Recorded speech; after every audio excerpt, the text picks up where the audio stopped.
the next 5 minutes preparing yourself to marinate for the next 8 hours in I can't do it or I can? Do you want to spend the next 5 minutes preparing yourself to marinate in it's never going to work out for me versus it has to work out for me? Do you want to spend the next 5 minutes thinking about all the reasons why you're unhappy and pissed off? Or do you want to think about the next marinating in the things that are going to bring bliss into your life? Because if you spend the last 5 minutes of your life, of your night, getting ready to marinate in what can't be done, what is wrong, all the things that happened in the last 24 hours that you don't like, all the things that pissed you off about what he said and what she said and how that, and the traffic, and things are never going to work out. If you spend the 5 minutes preparing yourself to go in, because while you're sound asleep, your subconscious mind takes over. And you have 8 hours, you have 1/3 of your life to prepare yourself for how you're going to deal with the rest of your life.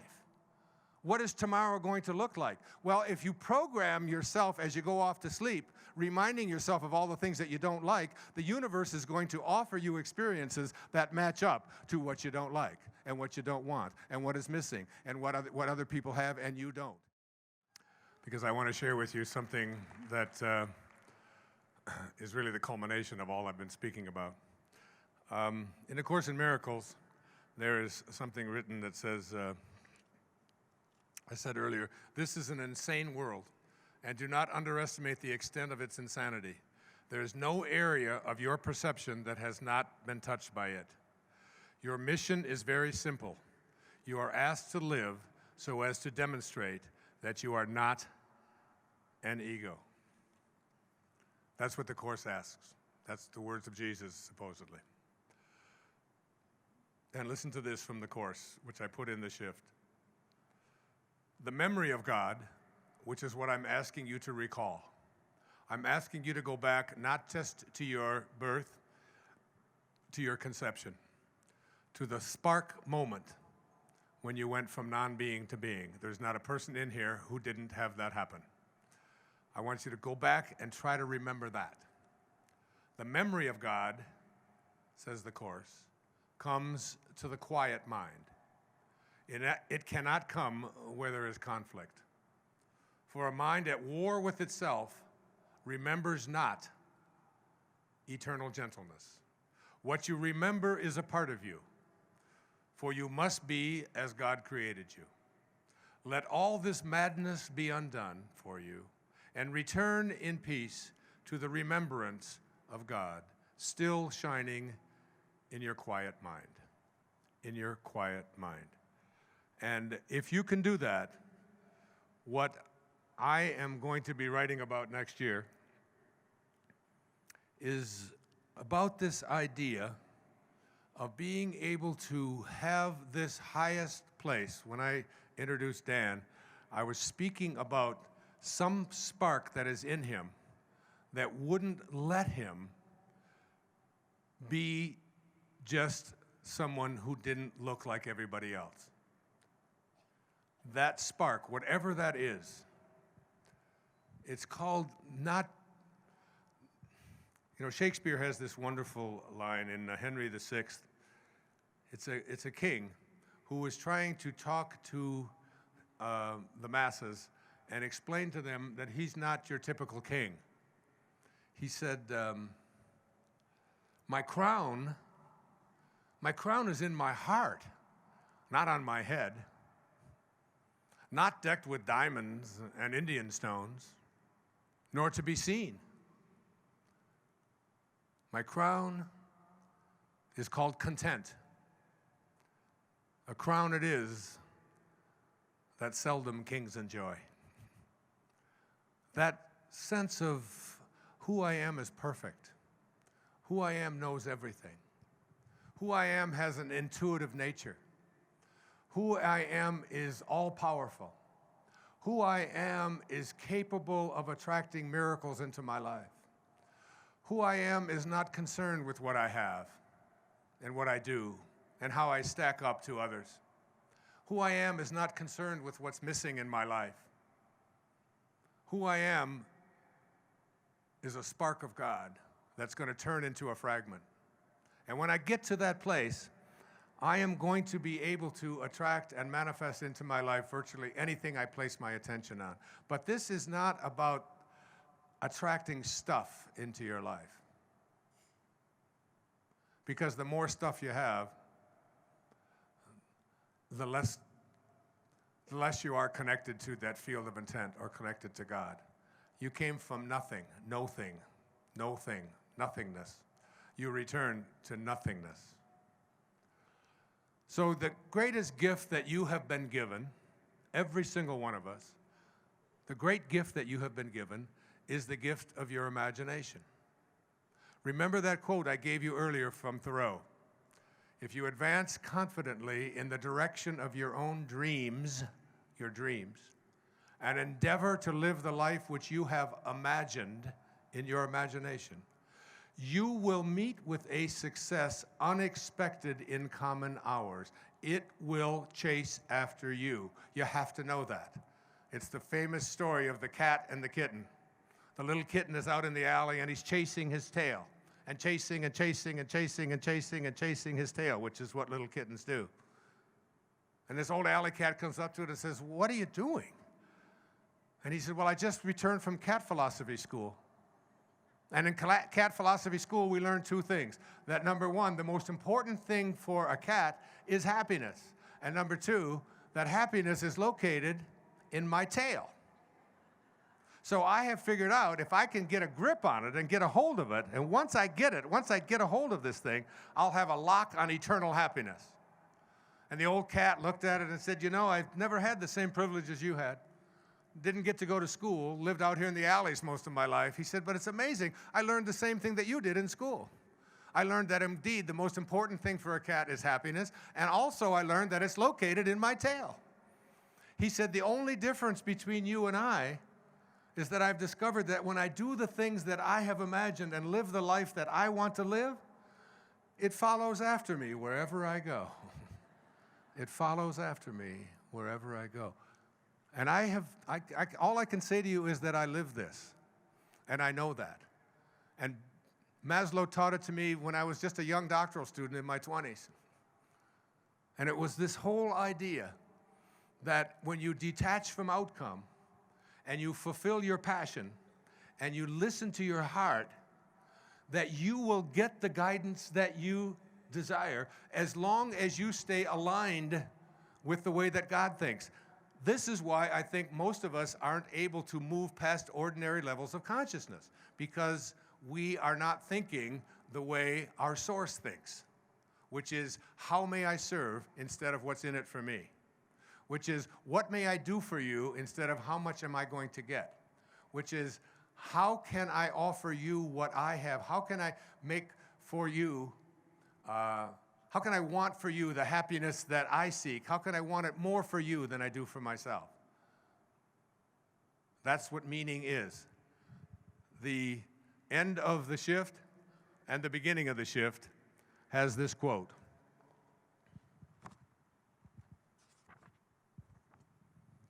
The Bushmen in the Kalahari Desert talk about two hungers.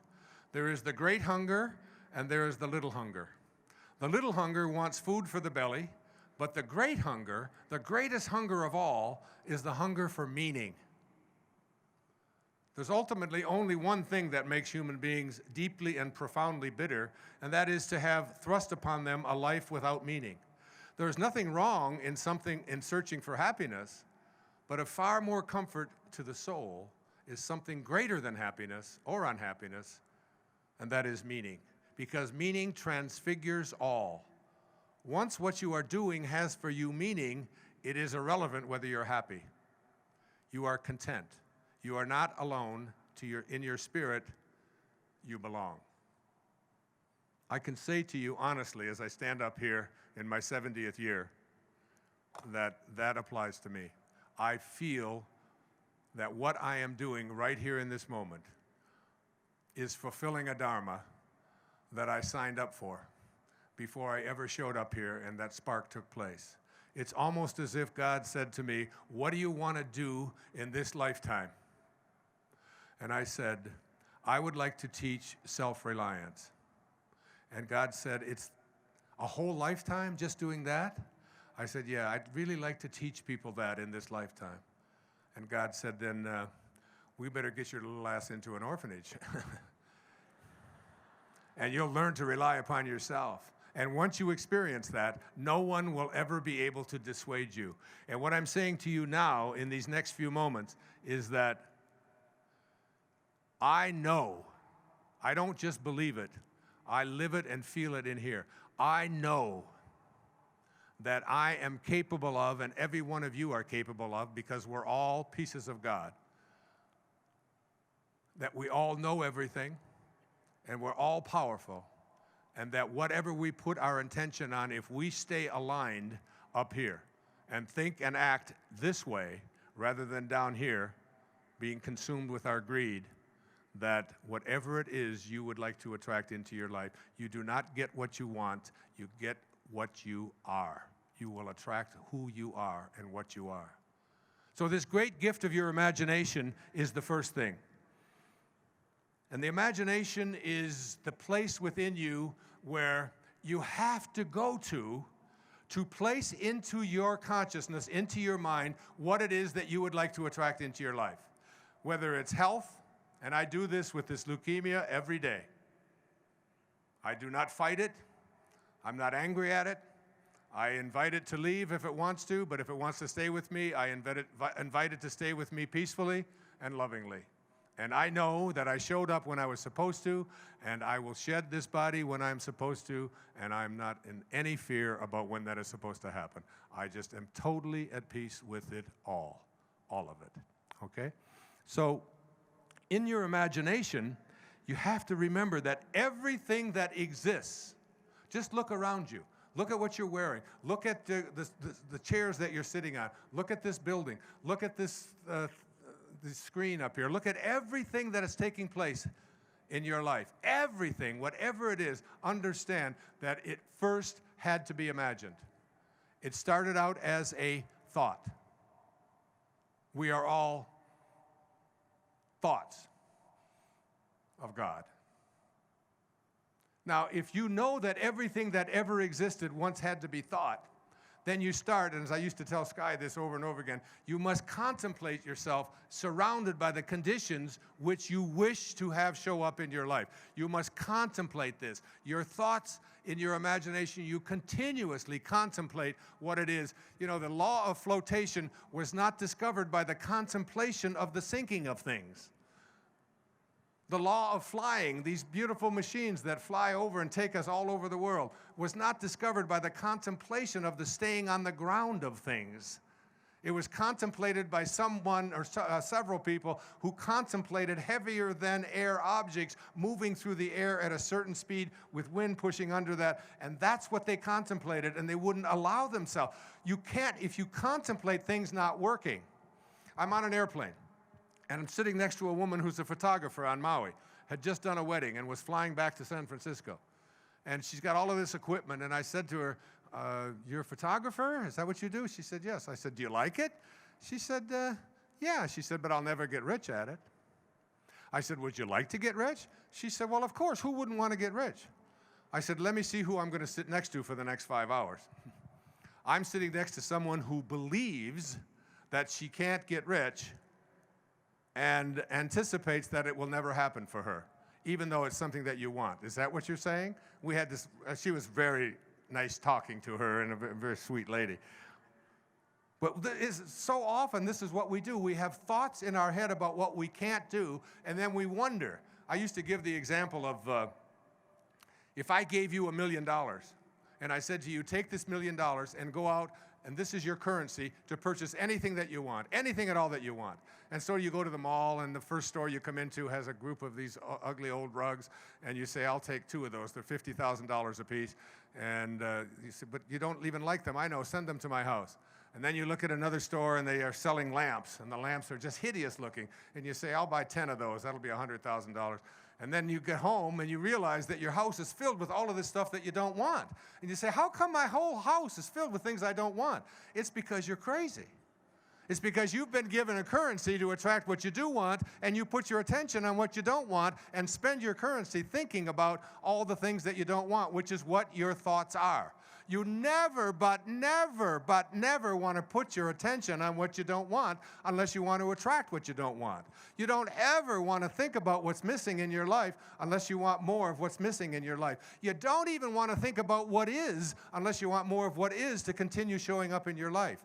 You want to use your imagination to place in your imagination what it is that you would like to attract into your life, and you hold on to it. And that's the secret. It's called having a burning desire. I learned it from Napoleon Hill in Think and Grow Rich. People who are able to attract prosperity into their life have a burning desire, and they never place their thoughts on what they can't have. They just don't think in those ways. Self-actualizing people always place their attention on what is showing up in their life. So the first thing you do is you place in your imagination what you would like to attract into your life, and you hang on to it. The second thing you do is you live from the end instead of about the end. Living from the end means that you act as if what it is that you would like to attract into your life is already here. I suggest, Dan, that you probably did this when you were in the second and third and fourth grade learning to tie your shoes without any hands. That you could always have a pick, because you wouldn't have continued with it if you didn't. You had to have a picture of yourself doing this. Even though you didn't know how to do it, in your imagination, you were already doing it. I know this because we've talked about this personally many times. And this is something I'm telling you that I have lived from my entire life. When I wrote Erroneous Zones, I saw it being translated into languages all over the world. I saw people wanting to get it. It was just something that I had a knowing about. Tracy will tell you about it. It was over and over and over again. There was never a thought that this is something that isn't going to work out. I lived from the end. The third thing that you do after you live from the end is that, and this is the most important, I'm going to write an entire book about this, from a great teacher who lived right here in California named Neville, who passed away in the early 1970s. A great lecturer and great teacher. He wrote about something called the power of assumption, that when you assume something to be true, and not only do you assume it to be true, you hold on to it in your imagination, that the assumption of it, if you assume the feeling of the wish fulfilled. Now, I've talked about three things here, and I'm doing this quickly. I could usually do this in several hours with each one of these. In your imagination, you place what it is you would like to attract, how you would like your life to go, whatever it might be. You think from the end. You're always acting as if what it is that you would like to attract, even if it may not have shown up in the physical world for you, you don't even pay attention to that. It's in your imagination because you know that you can't manifest anything unless you're willing to imagine it, because everything that has ever showed up was once imagined. And then you assume the feeling of the wish fulfilled. And what is the assumption of the feeling of the wish fulfilled? Where do you feel things? You feel it in here. You feel it in your gut. You feel it in your heart. You feel it in your head. You feel it. You assume the feeling of this wish, whatever it is you would like to attract into your life, being fulfilled. You live this way. Some call it living a fantasy. Some think that it's just pie in the sky. Some think it's just being optimistic. It doesn't make any difference. Whatever it is you do with it, your imagination, thinking from the end, and assuming the feeling of this wish fulfilled is a very, very powerful tool for attracting into your life what you want. I've written about it in Excuses Be Gone and in The Power of Attention. The fourth thing that you do, and this is all out crucial, is that when the subject matter comes up of this particular thing that you would like to attract into your life, whenever it comes up, you have two choices. You can either use subjective attention or you can use objective attention. Objective attention is the attention that comes to you from outside of yourself, is objectified outside of you. So you want to get rich. I'll give you an example, a better example. It was this young man, 39-year-old man, came up to me at a mall when I was with Sky and Serena in Los Angeles before the premiere of The Shift, the movie. And he was a chronic stutterer. Speech impediment, very, very badly. Could barely get words out without halting and halting. Just very difficult. His name was Vincent. Took me 5 minutes to figure that out. So Vincent started talking to me. He recognized me, but he didn't know if he could come up or not, and he had read and seen me on public television and read some of my books, but he'd been stuttering since he was 3 or 4 years old. And I said to him, he asked me if there was anything that I could do to help him. I said, okay, in your imagination, Vincent, I said, can you picture yourself as being free of stuttering? Can you picture yourself in that way? And he said, no. I said, well, then I can't help you. He said, wait. I said, okay, you can go. And we started to turn around. He said, no, wait. He said, okay. He said, I can do that. I said, now I want you to get a picture of yourself as being able to speak without halting. Oh, okay, I can do that in my mind. I said, only in your mind. You don't have to do it physically. It doesn't make any difference because your mind is where everything is created from. Okay. Now, can you live from that end rather than about that end? Well, that was very hard for him to do, but I said, but in your imagination, can you live from the end? He said, yes. I said, now what does that feel like? Picture it. You're living from that. Assume the feeling of this wish fulfilled. What does it feel like? And he said, it feels great. Great. I said, I want you to hang on to that feeling. Just hang on to that feeling. Because we do things on the basis of how we're going to feel. If you call my cell phone and you get the message, it says, this is Wayne Dyer that you've reached, and I want to feel good. If your message is designed to do anything other than that, you've reached the wrong number. I suggest you call Dr. Phil. That's what it says. It's been saying that for years.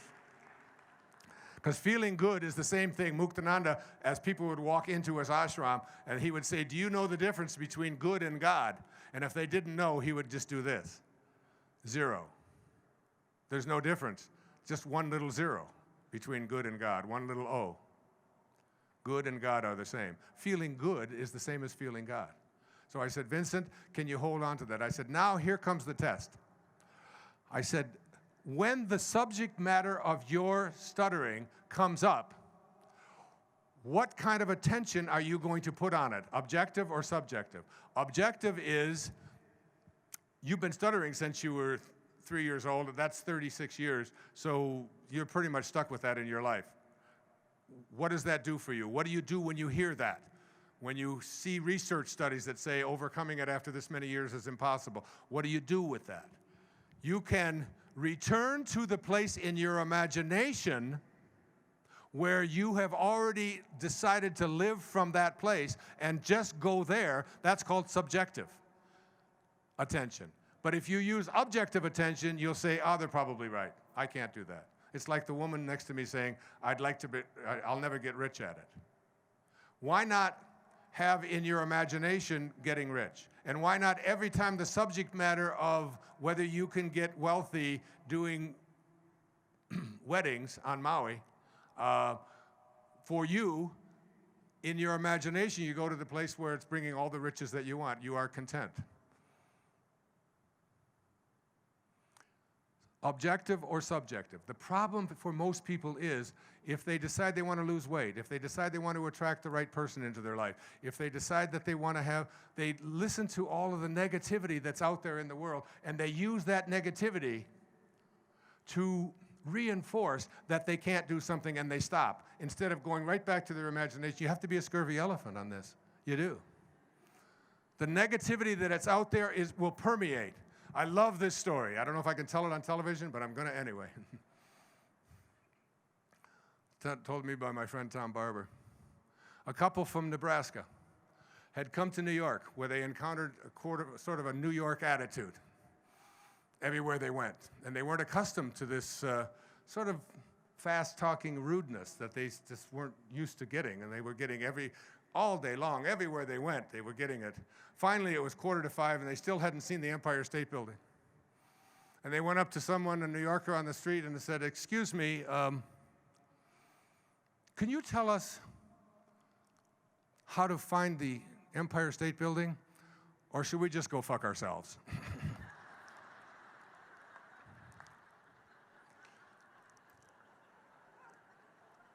I love that story for some reason. You're going to run into the attitudes that you can't do things over and over again. Particularly are you going to run into it in your families. But your friends are God's way of apologizing for your relatives, all right? And even with your relatives, you can just not allow their belief that this is something that you can't have happen take you away from what you've already established in your imagination. Because once you've established it in your imagination and you've assumed the feeling of the wish fulfilled and you are acting as if this is your life, you start moving to an energy up here, an energy of all things are possible. I call it thinking with awareness. With God, it says in the New Testament, with God, all things are what? Possible. What does that leave out? What does all things are possible leave out? Leaves out nothing, doesn't it?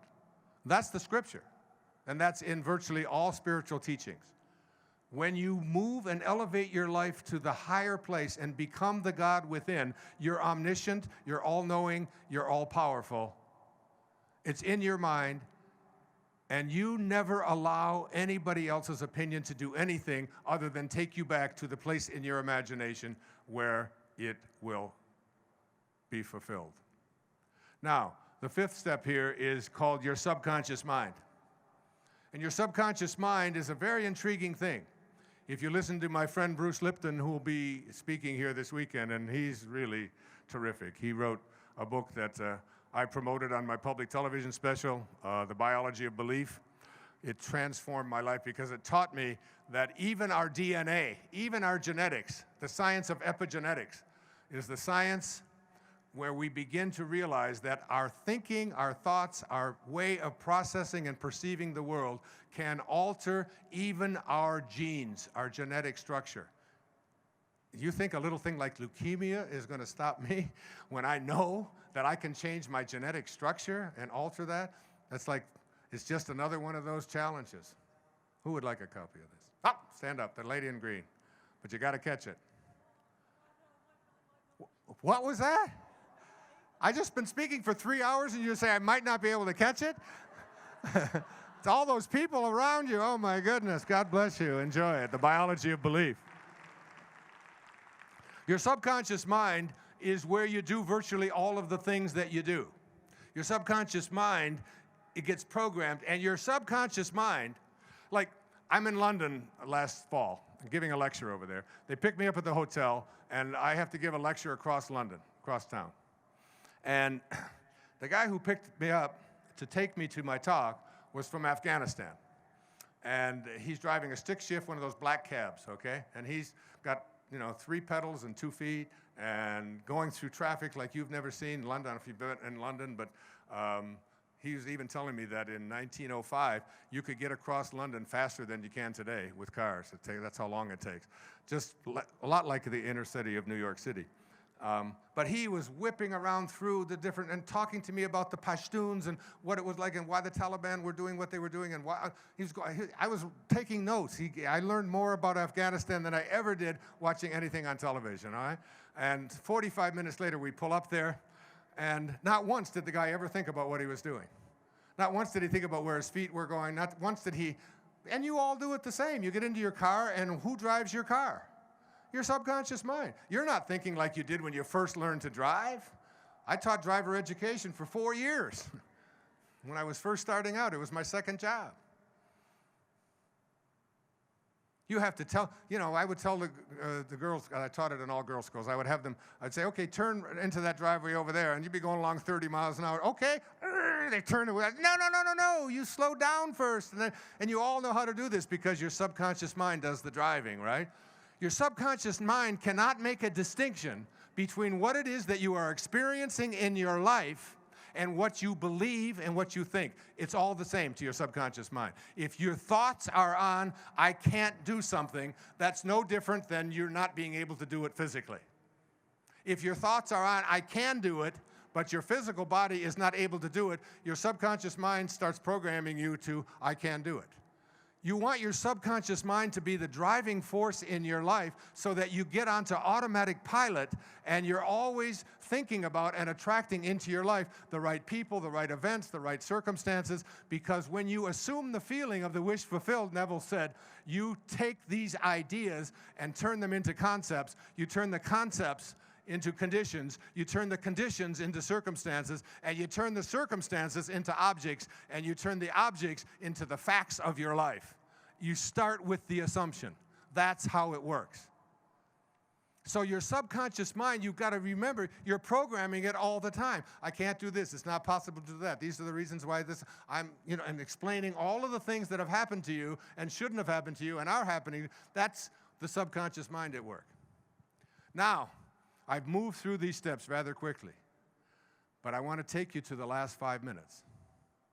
And the last 5 minutes of the day, this is tonight, when you get into bed, I want you to start reprogramming your subconscious mind, because it's your subconscious mind that is allowing all of the things to take place in your life that you don't like, that you don't want.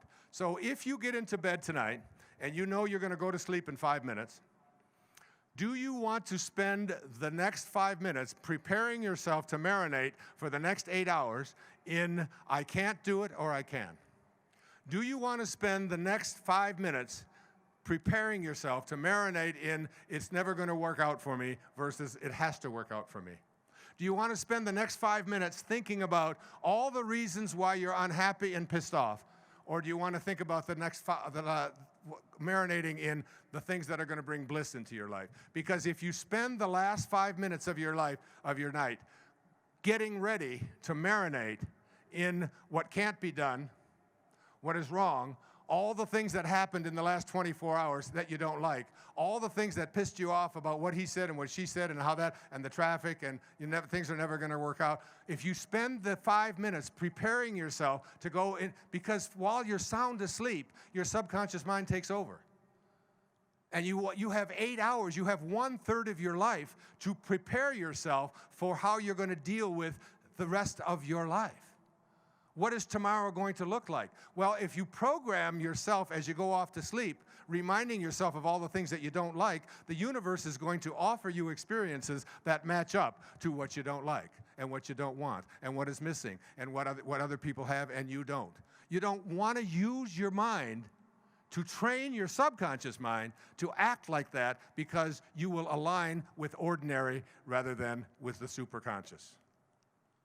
So the last 5 minutes, you have 8 hours you're preparing for. You want to get images. You want to get that higher self, that little thing I talked about several hours ago, where you get that current going between this higher self. And when I meditate, I look up. And I use this as I see this higher part of myself. I have my eyes closed, and then I look down. And from down, I look up. And I'm asking this higher part of me to reach down and get that current going. And if I can do that consistently, I can eliminate this lower self altogether. And ultimately, the highest place is that place where you start to ask the questions. This is the last step. Why didn't it work? So I'm being interviewed by ABC News, and some of you probably saw it. They followed me around for days. They sent people out to Maui. They sent people to Los Angeles. They filmed me in New York. They spent 7, 8 hours, I don't know how many hundreds of thousands of dollars, and then they did 4 minutes on the world news on Sunday, the Sunday after Thanksgiving. And all they talked about was my leukemia and why, if what I was saying was true, then I wouldn't have leukemia in my body and you shouldn't listen to me. I just don't ever remember saying that if you listen to me, your body will never, ever break down and you're going to live forever. I don't remember ever saying that, because it isn't whether or not leukemia comes into my body, it's how I process it and what I think about it. And I don't think much about it at all. So the fellow who was interviewing me, his name was Dan Harris. And Dan is about 5'7" or 8", and maybe it weighs 140 pounds. And he said, so you're telling me, after listening to me and talking to me and interviewing me, he said, you're telling me that if I follow your advice and do what you're saying about wishes fulfilled, that no matter what, I can become a linebacker for the New York Giants. I said, does that feel natural to you? And he said, no. I said, then it won't work. He said, the degree to which what it is that you put into your imagination, assume the feeling of the wish fulfilled, program your subconscious mind, the degree to which it will work will depend upon how natural it feels for you. If it doesn't feel natural, if you've been an addict all of your life, if you've been overweight all of your life, it's not going to feel natural to you. You're going to have to work at making it feel natural, and you won't imagine yourself doing things that you're just not going to do in this life. At 5'7" and 140 pounds, the chances of being a linebacker on a professional football are impossible, right? It's just not going to happen. So it doesn't feel natural. So you've got to have it feel natural, okay? Those are the steps. Now I'm going to just take the last 5 minutes, just like tonight when you go to sleep, and I'm going to ask you to take everything off of your lap, if you will, please. And I'd like you to put both of your feet on the floor.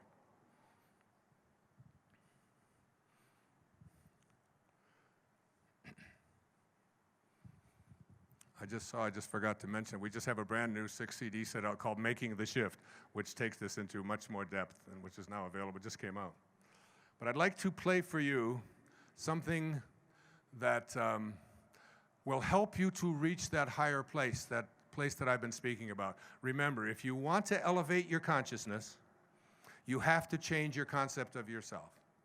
Your concept of yourself is everything you believe to be true, but everything that you believe to be true has gotten you to where you are. You want to believe something new now to be true about yourself. And you do that through the kind of programming that I've been speaking about here the last half hour. And what I'd like to do is play for you a song that was written back in the 18th century by a person who went in a moment of what they call satori, an instant awakening, a visit from Christ consciousness, if you will. Here was a man, John Newton was his name. He was 22 years old, and he was a slave trader. He ran a ship between Senegal in West Africa and Columbia, South Carolina, trading human beings into slavery in this hideous, nefarious practice that was so commonplace in the 17th and 18th centuries all over the planet. And he had the people tied up in knots underneath the holds, and he could hear their wailing and moaning and so on. And as he was crossing, he ran into a storm. It was probably a hurricane. And he really thought that he was going to die. And very often these moments of near death really transform us. And he heard the wailing of a black man underneath the hold. And from that wailing, it is said that he wrote the words to a song on the back of an envelope. I once was lost,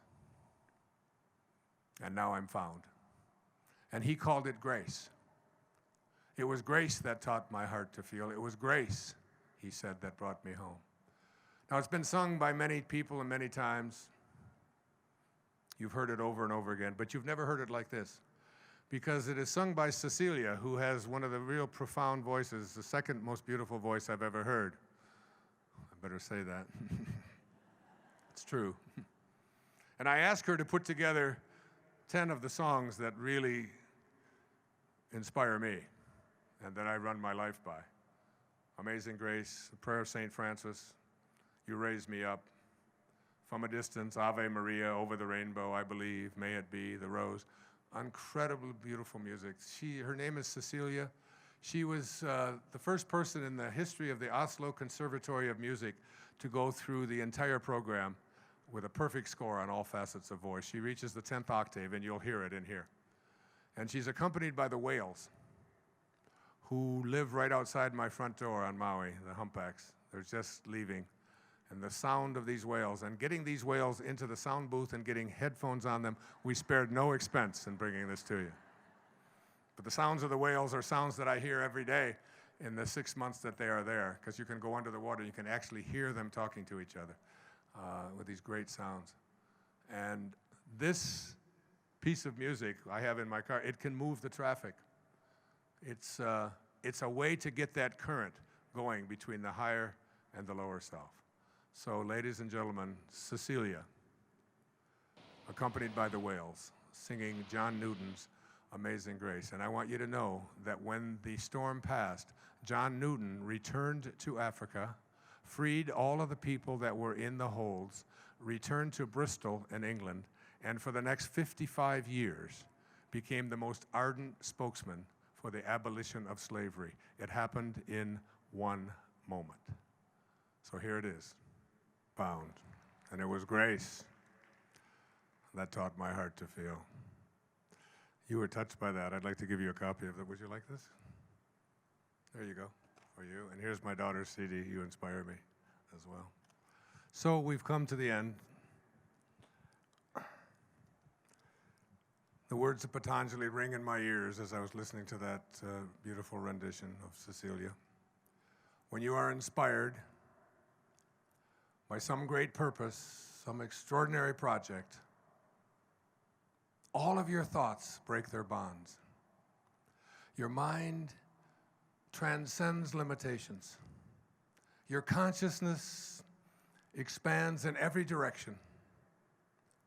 And you find yourself in a new and a great and a wonderful world. Dormant forces, faculties, and talents come alive. And you discover yourself to be a greater person by far than you ever dreamed yourself to be. Because in every moment, ladies and gentlemen, of your life, you have this choice. You can either be a host to God